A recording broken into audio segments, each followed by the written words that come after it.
The Carpenter's gift once. In a small village nestled among rolling hills, there lived a humble carpenter named Eli. Eli was known far and wide for his skill, crafting furniture and tools with great care. But despite his talent, he was a man of simple means, often giving away his work to those in need. One day, a young boy named Samuel approached Eli's workshop.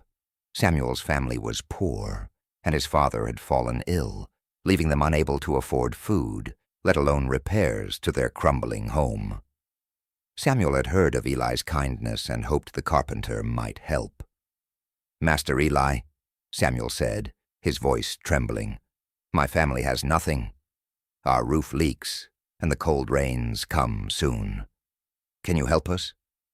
Eli looked at the boy with compassion. He had little to spare himself, but he could not turn away someone in need. "I will help you," Eli said, "but I will need time. Come back in 3 days." Samuel thanked him and left, his heart filled with hope. For the next 3 days, Eli worked tirelessly. He used the finest wood he had, crafting sturdy beams and planks for Samuel's home. He even carved a small cross into one of the beams, a symbol of his faith and a reminder of God's love. When Samuel returned, he was amazed at the craftsmanship. "This is too much," he said. "We cannot repay you." Eli smiled gently. "You do not need to repay me. This is a gift, freely given. Remember, it is not the wealth we have, but the love we share that truly matters." Samuel's family was overjoyed when they saw the repairs. The new roof kept them warm and dry, and the cross on the beam became a cherished symbol of hope and faith.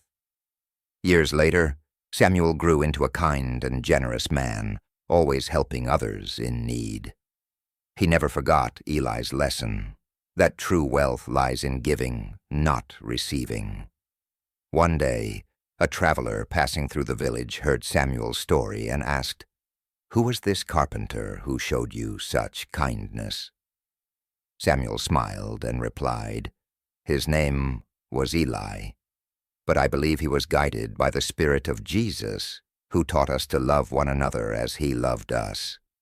And so the story of Eli's selfless gift spread, reminding all who heard it of the power of kindness, faith, and the love of Christ.